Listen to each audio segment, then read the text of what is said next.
Cette femme tomba enceinte et elle fit dire à David, « Je suis enceinte. » Alors David fit dire à Joab, « Envoie-moi Uri le Hittite. » Et Joab envoya Uri à David. Uri se rendit vers David, qui l'interrogea sur l'état de Joab, du peuple et de la guerre. Puis David dit à Uri, « Descends chez toi et prends un moment de détente. » Uri sortit du palais royal, suivi d'un cadeau du roi. Mais il se coucha à la porte du palais royal avec tous les serviteurs de son maître, et il ne descendit pas chez lui. On en informa David en lui disant, « Uri n'est pas descendu chez lui. » David dit à Uri, « N'arrives-tu pas de voyage? Pourquoi n'es-tu pas descendu chez toi? » Uri lui répondit, « L'arche de l'Alliance, ainsi qu'Israël et Juda habitent sous des tentes. Mon seigneur Joab et les serviteurs de mon seigneur campent en race campagne, et moi je rentrerai chez moi pour manger et boire, et pour coucher avec ma femme. Aussi vrai que tu es vivant, que ton âme est vivante, je ne ferai pas cela. » David dit à Uri, « Reste ici encore, reste aujourd'hui encore, et demain je te laisserai partir. » Uri resta à Jérusalem ce jour-là et le lendemain. David l'invita à manger et à boire en sa présence, et il l'enivra. Le soir, Uri sortit pour s'étendre sur son lit avec les serviteurs de son maître, mais il ne descendit pas chez lui. Le lendemain matin, David écrivit une lettre à Joab et la lui fit parvenir par l'intermédiaire d'Uri. Il écrivit dans cette lettre, « Placez Uri au plus fort du combat, puis reculez derrière afin qu'il soit frappé et meure. » Au cours du siège de la ville, Joab plaça Uri à un endroit qu'il savait défendu par de vaillants soldats. Les habitants de la ville firent une sortie et livrèrent combat contre Joab. Plusieurs tombèrent parmi le peuple, parmi les serviteurs de David. Uri le Hittite fut lui aussi tué. Verset 26. La femme d'Uri apprit que son mari était mort, et elle le pleura. Quand sa période de deuil fut passée, David l'envoya chercher et l'accueillit chez lui. Elle devint sa femme et lui donna un fils. Ce que David avait fait déplut à l'Éternel. Alors, pour vous donner le contexte, il y a plusieurs années, alors que Winston Bush était encore notre pasteur, on a commencé une série sur les 4 femmes qui sont nommées dans la généalogie de Jésus dans Matthieu 1. Alors, je vais vous lire aussi Matthieu 1, les versets 1 à 6. Voici la généalogie de Jésus-Christ, fils de David, fils d'Abraham. Abraham eut pour fils Isaac, Isaac eut Jacob, Jacob eut Judas et ses frères, Judas eut Péretz et Zerach, Péretz eut Esrom, Esrom eut Aram, Aram eut pour fils Aminadab, Aminadab eut Nachon, Nachon eut Salmon, Salmon eut Boaz de Rahab, Boaz eut Obed de Ruth, Obed eut pour fils Isaïe, Isaïe eut David, le roi David eut Salomon, de la femme d'Uri, qui est Bathsheba. Alors, il y a 4 femmes dans cette généalogie. Habituellement, dans les généalogies, on remonte de fils en père et en grand-père, donc c'est la lignée des hommes. Et c'était encore plus vrai dans ce temps-là. Mais dans la généalogie qu'il y a dans Matthieu 1, c'est bizarre, il y a 4 femmes qui sont expressément mentionnées. Tamar, Rahab, Ruth et Bathsheba. Simplement décrite par femme d'Uri. Alors, l'auteur mentionne le nom d'un ancêtre, un tel, qui a engendré un fils par une telle. Pourquoi mentionner ces femmes alors que tout le reste de la généalogie ne mentionne que le nom de l'homme? Il semble bien y avoir une intention dans la mention de ces femmes par l'auteur. Dans les 4 femmes nommées, 3 sont des étrangères. Tamar et Rahab sont des Cananéennes. Ruth est Moabite. De son côté, Bathsheba, c'est une Israélite. Elle est mariée à un Hittite, Uri. Les histoires de Tamar, Rahab, Ruth et Bathsheba sont des histoires de femmes marginalisées, de femmes qui sont victimes des péchés des autres. C'est vraiment intéressant de constater que dans chacune de ces histoires bibliques, ce n'est pas leur propre péché, parce qu'à première vue, on peut voir, dans certains cas, une faute, mais c'est pas leur faute qui est soulignée par les auteurs bibliques, mais leur souffrance. Et comment, dans leur souffrance, elles ont joué un rôle dans l'histoire de la rédemption. Leurs histoires nous donnent de l'espoir, pas dans le sens que Dieu est en contrôle et il ordonne de mauvaises choses pour notre bien, mais dans le sens que Dieu est en contrôle dans un monde qui est déchu, un monde de souffrance et de péché, et il vient pour nous racheter. La figure centrale du christianisme, Jésus, était lui-même un personnage marginalisé. Jésus a vécu comme réfugié en Égypte et comme un pauvre en Galilée. Jésus a choisi de vivre parmi des personnes de mauvaise réputation, ce qui l'a marginalisé, et il est mort crucifié injustement. Mais marginalisé dans sa souffrance, il a été aussi un roi. Quelle bonne nouvelle pour nous et nos frères et sœurs qui sont marginalisés dans ce monde. Écoutons 1 Corinthiens 1, verset 26. Considérez, frères et sœurs, votre propre appel. Il n'y a parmi vous ni beaucoup de sages, ni, selon les critères humains, ni beaucoup de puissants, ni beaucoup de nobles. Mais Dieu a choisi les choses folles du monde pour couvrir de honte les sages, et Dieu a choisi les choses faibles du monde pour couvrir de honte les fortes. Dieu a choisi des choses basses et méprisées du monde, celles qui ne sont rien, pour réduire à néant celles qui le sont, afin que personne ne puisse faire le fier devant Dieu. Tout ceci nous rappelle que Dieu travaille dans les marges pour accomplir son œuvre. Et ce matin, nous allons nous pencher sur l'histoire tragique de Bathsheba. Il y a quelques années, j'avais fait une prédication ici à Saint-Marc sur David, pourquoi David était selon le cœur de Dieu, alors qu'il fait tant de choses atroces, comme on a vu ce matin. Et ce matin, le défi, c'est de traiter de ce texte sans mettre l'accent sur le roi David. Mais il faut quand même parler de lui. David est le roi d'Israël, le héros de son peuple, celui qui administre aussi la justice. David a été choisi directement par Dieu, qui l'a toujours béni dans ses actions. Mais David n'est pas parfait. À l'époque de notre récit, David avait déjà 7 femmes et un grand nombre de concubines. C'était un héros de guerre, et il avait l'habitude de combattre lui-même avec son armée. Mais curieusement, même si la ville assiégée par son armée n'est pas si loin, David flâne sur le toit de son palais. Alors, il y a quelques années, j'étais abonné à une revue d'archéologie biblique et il paraît qu'on a trouvé les bases du palais du roi David. Et si c'est le cas, ben ça montre que le palais était sur les hauteurs de Jérusalem et David avait une vue en surplomb sur une partie de la ville. Donc il pouvait voir les maisons, l'arrière des maisons. Ensuite, le prochain. Alors l'armée de David assiège Rabba. Si vous voyez Rabba Ammon, n'est vraiment pas très loin de Jérusalem. Et Rabba est la capitale des Ammonites. Le général de David, Joab, dirige les opérations à la tête de vaillants soldats comme Uri le Hittite. Uri est d'origine hittite, mais il a épousé la foi d'Israël. Et son nom veut dire « Ma lumière est Yahweh ». Uri, c'est un soldat d'élite, comme son beau-père, le père de Bathsheba, Eliam. Uri et le père de Bathsheba sont nommés tous les deux en 2 Samuel 23 parmi les vaillants hommes de David. On fait la liste des plus grands combattants et plus fidèles amis de David et ils sont là-dedans. Ces hommes sont réputés pour leur vaillance et leur fidélité envers David. Alors certainement, on a là une famille respectable, des citoyens d'exception, y compris Bathsheba. Et bien sûr, Bathsheba est une belle femme. Et le texte incite une très belle femme au verset 2. L'histoire de cette femme, de son mari Uri et du roi David est bien sûr une histoire d'adultère. Cet événement a été marquant dans la vie de David et dans l'histoire du peuple d'Israël. Alors, il y a beaucoup de choses qui ont été dites et enseignées là-dessus. David lui-même a écrit le psaume 51 pour exprimer son remords dans un texte très émouvant qui est parvenu jusqu'à nous. Souvent, dans nos milieux chrétiens, on entend des remarques du genre « Ouais, David est coupable, mais Bathsheba n'est pas blanche comme neige là-dedans. » On donne une certaine responsabilité à Bathsheba.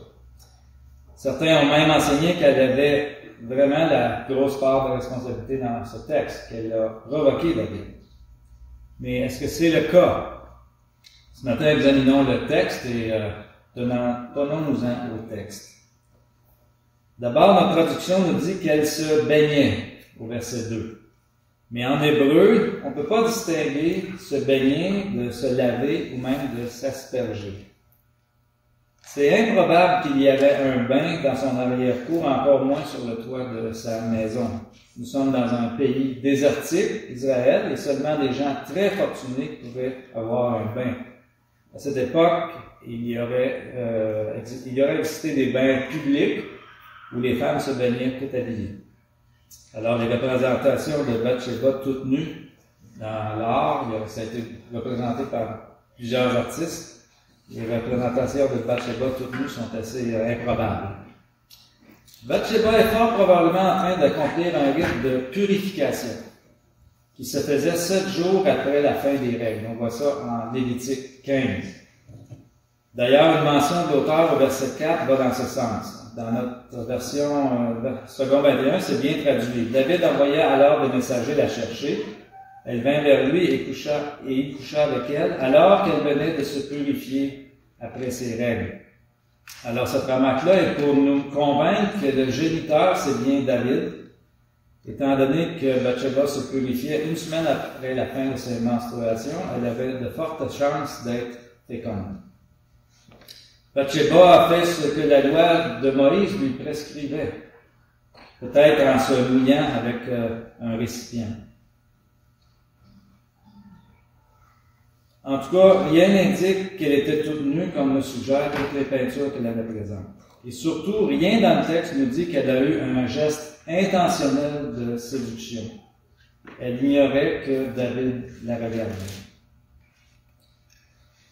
Il est intéressant de constater que parmi ceux qui croient un geste de séduction intentionnelle, il y a des théologiennes féministes qui affirment que Bathsheba, c'est en fait une femme qui voulait plus de son mari soldat, qu'elle a pris sa vie en main, qu'elle a séduit le roi intentionnellement en exhibant ses charmes, de façon tout à fait volontaire et qu'elle a atteint son but de devenir reine. Elle est donc coupable, mais son geste est loué. Elle a bien fait. Parmi les chrétiens qui croient que Bathsheba est coupable de quelque chose, plusieurs pensent que la mention au verset 4, elle vint vers lui, exprime quelque chose de volontaire. Mais dans le même verset, il est dit que David envoya des gens pour la chercher. Mais le texte hébreu est encore plus fort que ça. Les messagers sont vraiment venus la prendre. Le terme hébreu, c'est plutôt prendre que chercher. Alors, elle n'avait pas le choix, le roi lui commandait de venir à lui. À l'époque, dans toutes les cultures autour d'Israël, le roi avait le droit de vie ou de mort sur tout le monde. Bien sûr, David était perçu comme un bon roi soumis à son Dieu. On allait vers lui pour obtenir son jugement dans des cas de transgression de la loi, dont certainement des cas d'adultère. On lui faisait confiance.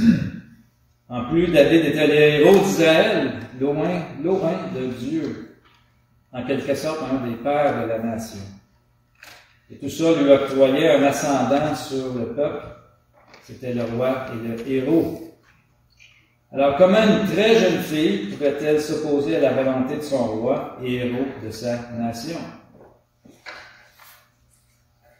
L'histoire de Bathsheba, c'est vraiment une histoire de contrôle et de domination. Une histoire d'abus de pouvoir sur une jeune femme vulnérable. Mon ancien pasteur Winston Bush osait le terme « c'est un viol royal ».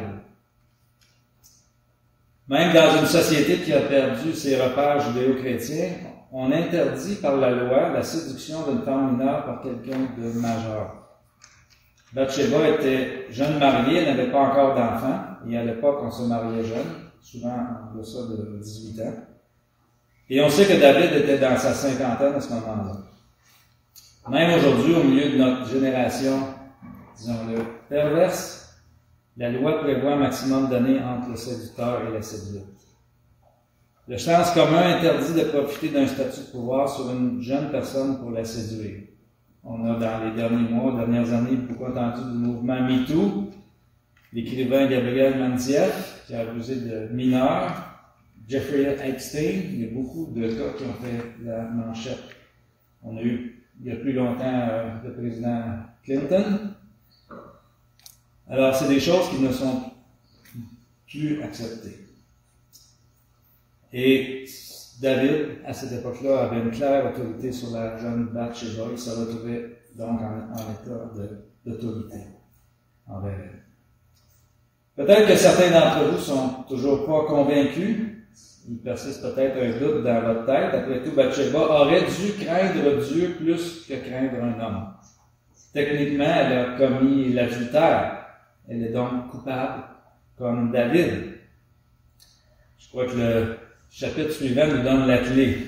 Alors, j'allais vous lire 2 Samuel 12, versets 1 à 9, mais Patrice a déjà fait la lecture.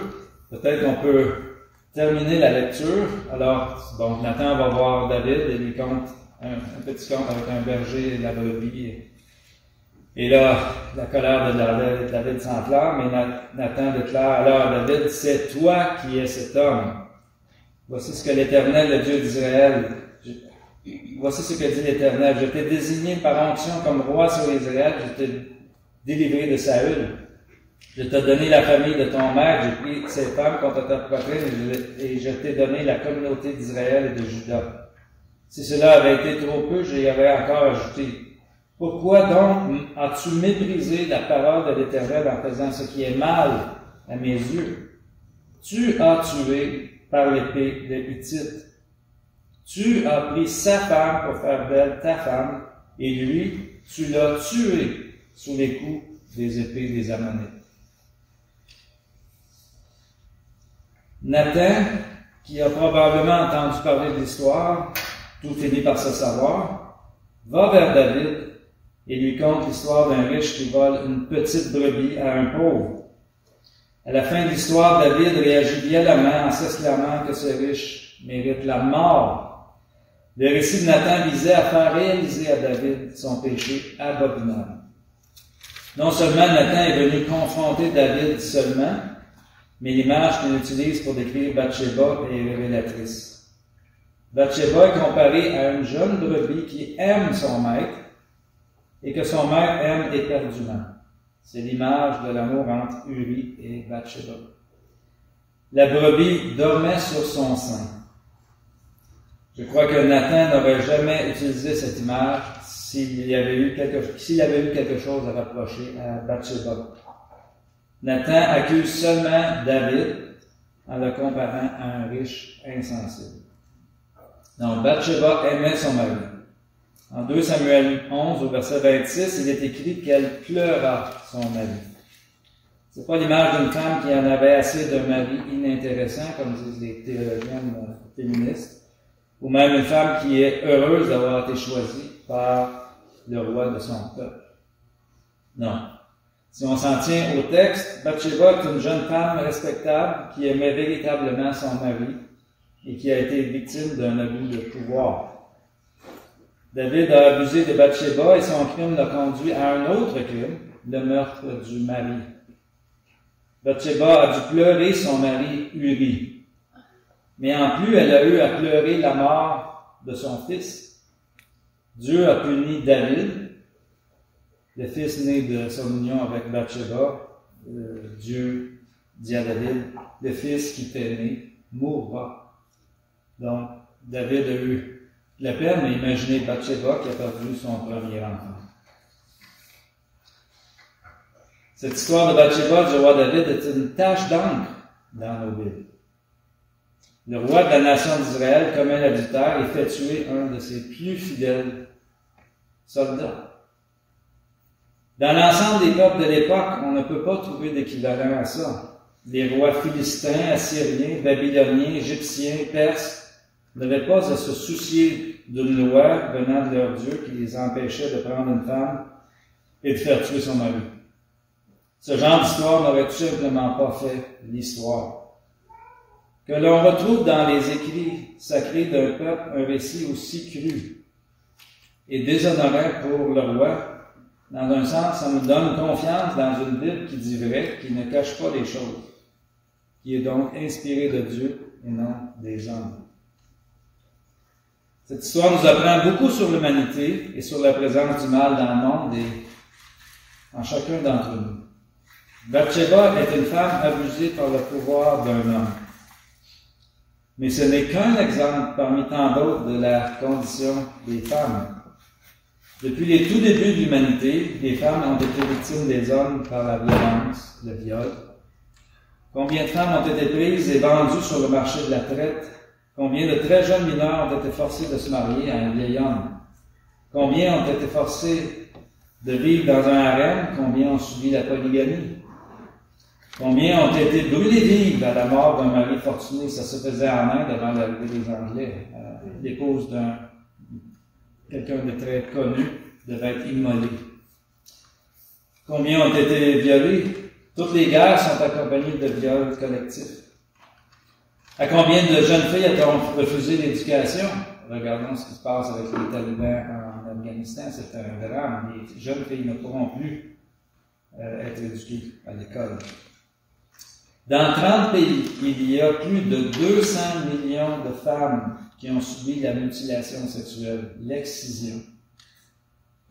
En Turquie, le gouvernement a passé une loi qui permet aux violeurs d'une jeune femme d'échapper à la justice en l'épousant.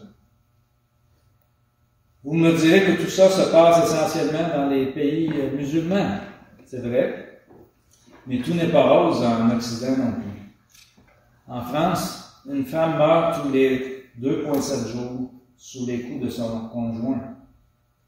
Au sud de notre frontière, on a élu un président connu pour faire des blagues crues sur les femmes et qui a abusé de plusieurs. Il n'est plus en poste.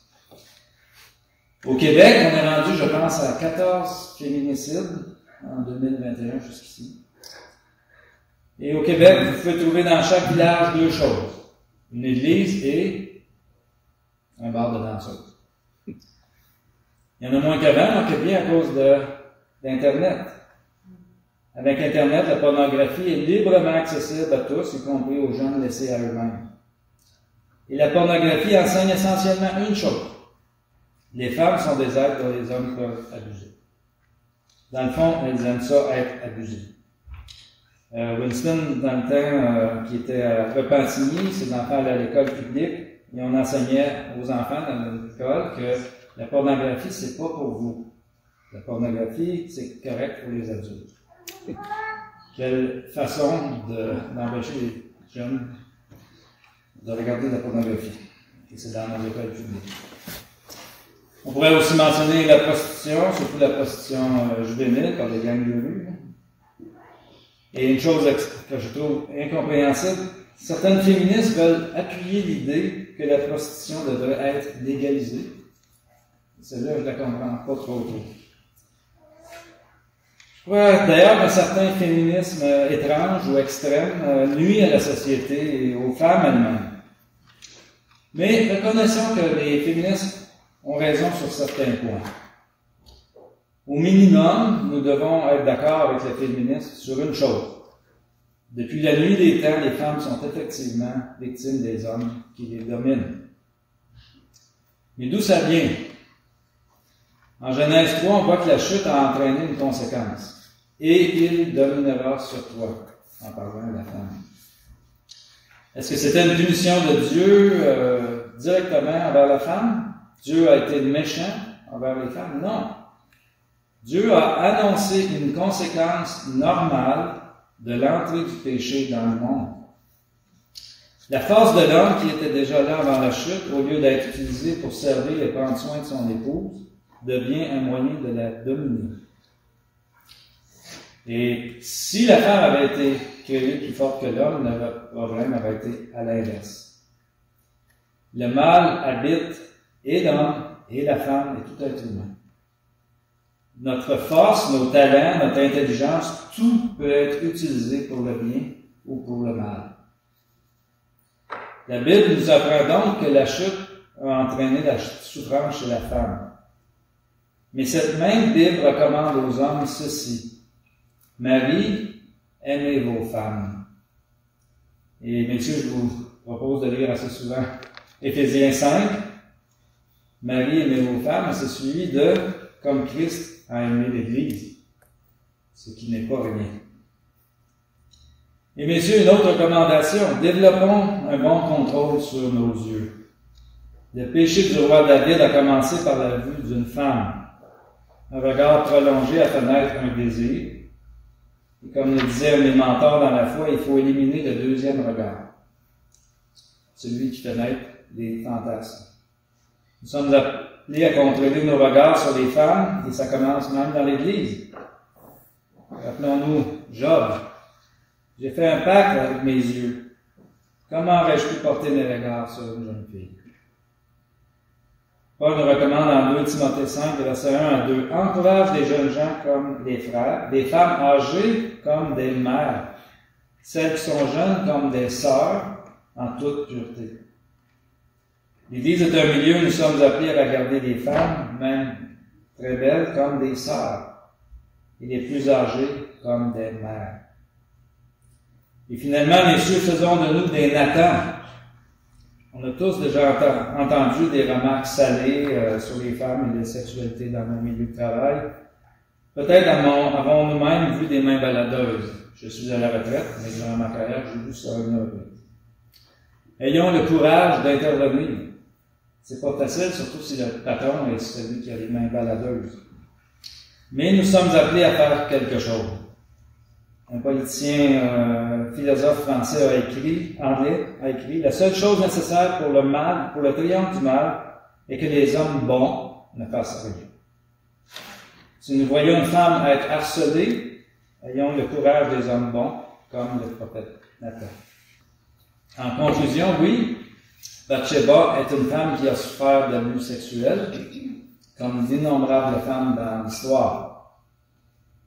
Et comme bien des femmes qui ont subi l'abus et qu'on n'a pas cru, elle a probablement dû subir la réprobation d'une partie de la société. Vous dites que c'est spéculatif, d'accord, mais si 3000 ans plus tard, ça s'est passé il y a 3000 ans, si aujourd'hui, nous les chrétiens, nous spéculons en disant « Ouais, Bathsheba, elle a sa part de responsabilité là-dedans », alors que rien dans le texte ne nous suggère ça, combien à son époque, à elle a dû subir la désapprobation publique. Je me souviens que quand il y avait eu l'affaire Lewinsky avec M. Clinton, en France, la grande majorité des gens trouvaient que la coupable, c'était elle, la stagiaire, et pas le président. Mais le texte de la Bible que nous avons n'incite aucunement à culpabiliser Bathsheba, mais plutôt à regarder à sa souffrance. Et c'est le cas. On avait fait une série sur les 4 femmes de Matthieu 1, c'est le cas pour les 3 autres femmes. Alors la question du début de notre prédication demeure, pourquoi nommer ces femmes dans la généalogie de Jésus? Matthieu aurait pu nommer seulement les pères, comme il le fait pour le reste de la liste d'ancêtres. Mais inspiré du Saint-Esprit, Matthieu a voulu attirer notre attention sur le fait que la rédemption a utilisé des femmes qui ont particulièrement souffert. Notre Dieu utilise des gens marginalisés ou souffrants à l'intérieur de son plan. Dieu nous étonne, nous surprend parfois. Au milieu de notre propre souffrance, nous pouvons avoir confiance dans son plan et que nous avons un rôle à jouer. Et Dieu travaille aussi dans la vie des oppresseurs.